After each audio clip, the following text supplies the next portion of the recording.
Subscribe now and press the bell icon. Never miss an update.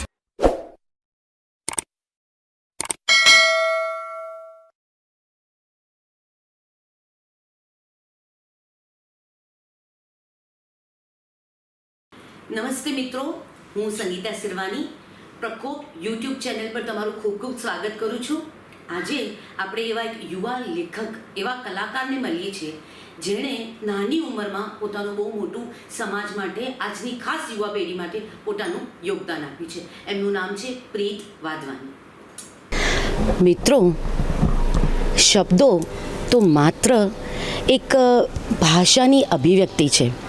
જેવી રીતે આપણે કંઈક લખીએ છીએ તો એના માટે આપણે શબ્દોનો ઉપયોગ કરીએ છીએ. શબ્દો છે તો એનાથી લેખન કાર્ય થાય છે, એનાથી અભિવ્યક્તિ થાય છે. માણસને એ એક આઈડિયા આપે છે કે આપણે શું વિચારીએ છીએ અને શબ્દો થ્રુ એને નિરૂપણ કરીએ છીએ.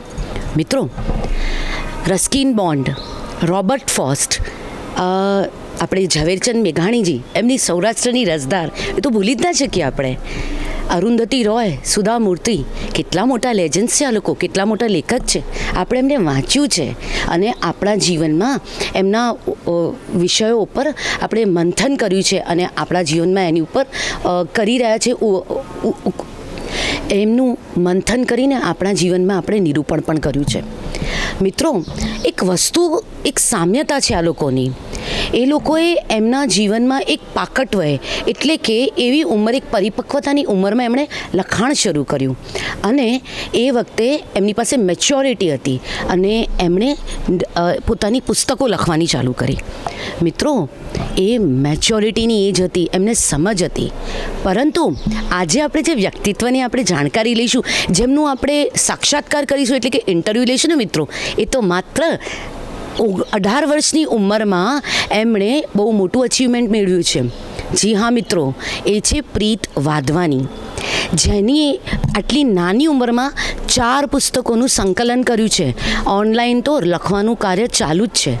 મિત્રો, સૌથી મોટી વસ્તુ એ છે કે એમણે, પ્રીત વાધવાનીએ આટલી નાની ઉંમરમાં ભણવાની સાથે સાથે કોરોના કાળનો સદુપયોગ કર્યો અને એમણે આજની યુવા પેઢી માટે એક ઉદાહરણ સાબિત કર્યું છે. મિત્રો, આ કેવી રીતે શક્ય છે? આ શક્ય થયું એમના સંસ્કારોથી.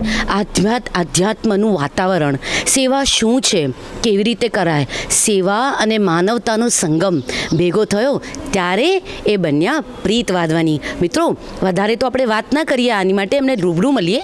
પરંતુ એક સેન્ટેન્સ, એક વાક્ય હું જરૂર કહીશ કે માતા પિતાના જે ઘરથુથીમાંથી સંસ્કાર મળ્યા છે ને, એમણે એમની કેળવ્યા છે પોતાના જીવનમાં. અને એટલે જ તો કહેવાય છે, મોરના ઈંડા ચીતરવા ના પડીએ. તો ચલીએ મિત્રો, આજે આપણે એમને ઇન્ટરવ્યૂ લઈએ, એમનો સાક્ષાત્કાર કરીએ. આપનું સ્વાગત છે પ્રીતભાઈ. કેમ છો તમે? મજામાં. અને બહુ જ આનંદ થાય છે આજે તમારો ઇન્ટરવ્યૂ લેવા માટે, કારણ કે આજે તમે અમારી યુવા પેઢી માટે એક સંદેશો આપી રહ્યા છો. અત્યારે તમે શું કરી રહ્યા છો પ્રીત? હું ઇન્ટિરિયર ડિઝાઇનનું ભણું છું. ફર્સ્ટ યરની એક્ઝામ કમ્પ્લીટ કરી હતી. મિત્રો, મેં જેમ કીધું કે શબ્દો તો एक मात्र एक ज़रियो छे, एक निमित्त छे समझावा माटे. प्रीत भाई, हमारे दोस्त आपको सुन रहे हैं और आपका मैसेज सुनने के लिए बहुत उत्सुक हैं वो लोग भी. आप अभी आपकी परीक्षा यानी एग्ज़ाम्स ख़त्म हो गई है? हाँ जी, अभी मेरी सेकेंड सेम की इंटीरियर डिज़ाइन की परीक्षा ख़त्म हुई. इंटीरियर डिज़ाइनिंग का मैं कोर्स कर रहा हूँ. जी, बहुत अच्छी बात है. तो दोस्तों, आप देख रहे हैं, તમે જોઈ રહ્યા છો કે માત્ર 18 વર્ષની ઉંમરમાં પ્રીત, आपकी लेखन की शुरुआत कैसे हुई? एक्चुअली मेरी लेखन की शुरुआत कोरोना में ही हुई थी. जब कोरोना था, काफ़ी लोग डिप्रेस भी हो चुके थे, लॉकडाउन भी था, तब मेरी कोरोना की शुरुआत हुई. और मैंने सोचा कि मैं ऐसी कुछ स्टोरी लिखूं जिससे सबको मोटिवेशन मिले.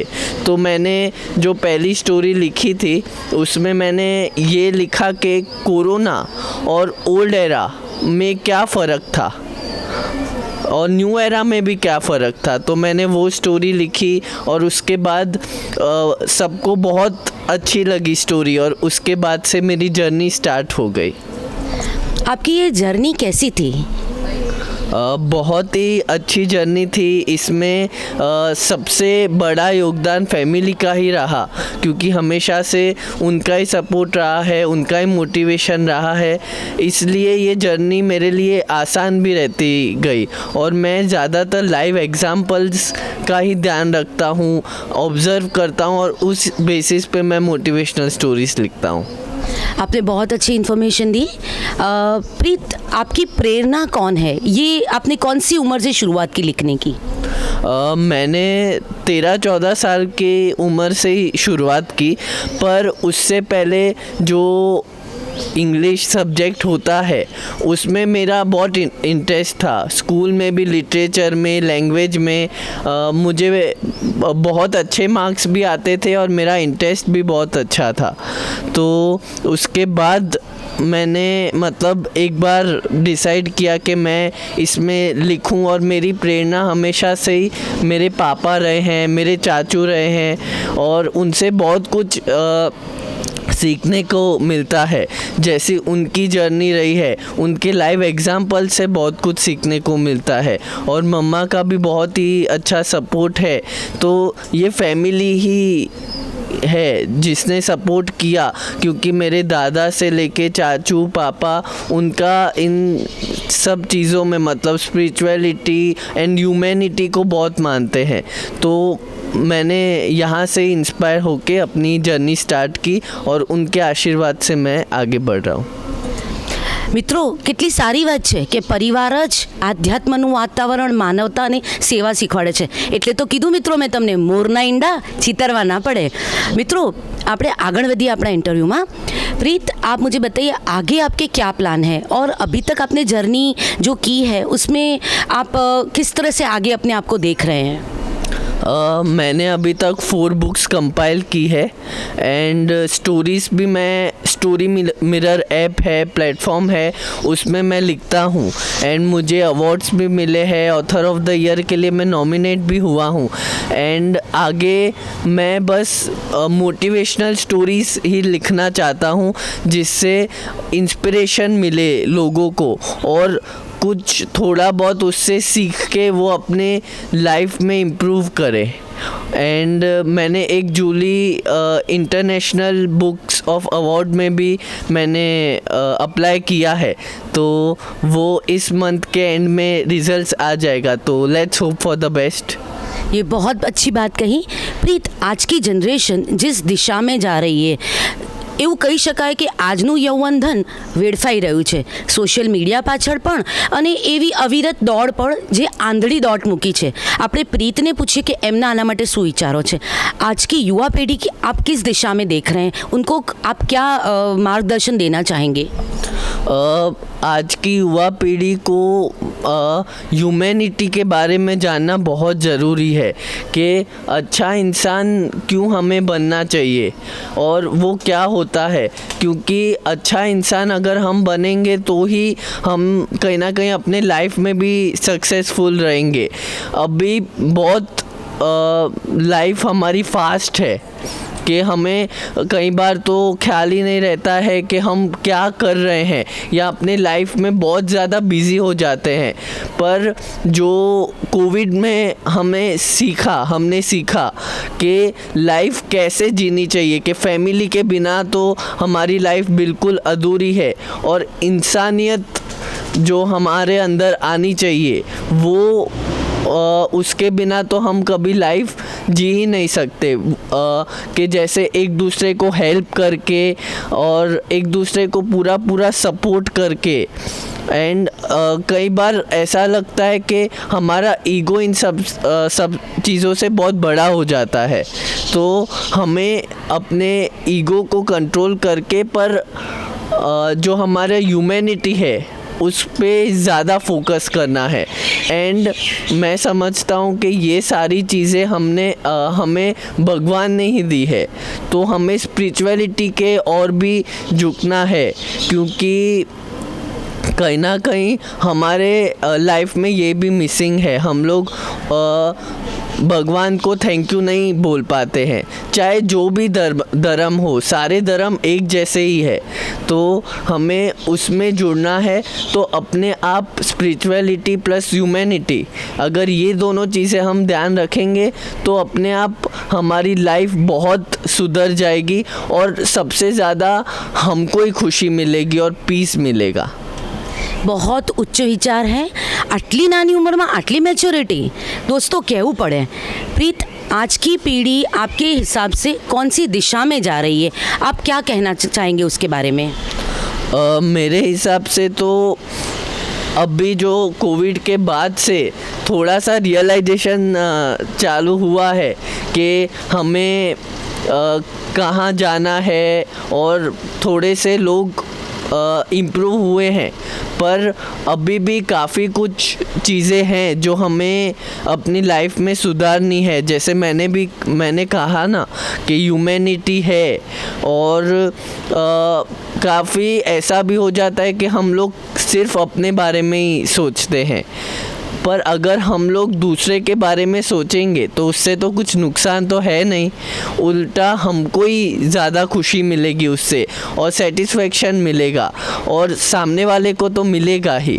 तो हमें यही कोशिश करनी है कि मिलजुल कर हम लोग लाइफ जो है, इतनी प्रीशियस लाइफ भगवान ने जो हमें दी है, तो उसका हम लोग फ़ायदा उठाएं और एक दूसरे को काम आए। बहुत સહી કહા મિત્રો। આટલી નાની ઉંમરમાં ઘણું બધું ટેલેન્ટ આપણી વચ્ચે સમાજમાં છુપાયેલું બેઠું છે। જરૂરત છે માત્ર અહીંને ત્યાં નજર કરવાની, એમને બહાર કાઢવાની। મિત્રો, થોડોક પ્રયાસ તમે કરજો, થોડો પ્રયાસ અમે કરીશું, અને ભેગા મળીને આ યુવાધનને, જેનું જીવતું જાગતું ઉદાહરણ આપણી સામે છે, એ છે પ્રીત વાધવાની। આધ્યાત્મ, માનવતા અને સેવાનું ઉત્કૃષ્ટ ઉદાહરણ। મિત્રો, છેલ્લે એક પ્રશ્ન રહ્યો, એમનો સંદેશ આપણી યુવા પેઢી માટે। बस मेरा संदेश तो और मैसेज तो यही है कि अच्छा इंसान बनिए, और अपने माता पिता की बहुत हम रिस्पेक्ट करें, उनको वो ही सब कुछ है। और लाइफ में हमें बहुत प्रॉब्लम्स आएंगे, और दो तरह के लोग मिलेंगे, एक पॉजिटिव और एक नेगेटिव। जैसे ये इंटरव्यू भी है तो सबकी सेम थिंकिंग नहीं होगी, कोई सोचेगा कि नहीं ये बातें सही नहीं है, या किसी किसी को बोरिंग भी लगेगी, पर किसी किसी को बहुत अच्छी लगेगी। और मैं यही चाहूँगा कि इस इंटरव्यू से थोड़ा भी इंस्पायर होके वो अपनी लाइफ में कुछ सुधारा लाए, और बस यही है कि अच्छा इंसान बनिए, एक दूसरे को मदद कीजिए, और अपने जो लाइव एग्जाम्पल्स है उससे हमें सीखना है, और हम लोग वो लिख भी सकते हैं। तो बस अच्छा इंसान बनिए। हम लोग जो मालिक है, भगवान है, उनको भी हम लोग शुक्रिया अदा करें, हमारे पेरेंट्स को भी शुक्रिया अदा करें जिन्होंने हमें इतनी अच्छी लाइफ दी है, और इस लाइफ का ज़्यादा से ज़्यादा सदुपयोग करके हम लोग अपने जीवन में आगे बढ़ें। ये सब हम करेंगे तो अपने आप ही सक्सेस मिल जाएगी। आज मैं भी सबसे बहुत कुछ सीख रहा हूँ, और मेरी भी कोशिश यही है। तो प्लीज़ आप लोग ऐसे ही आगे बढ़ते रहिए अपने जीवन में। थैंक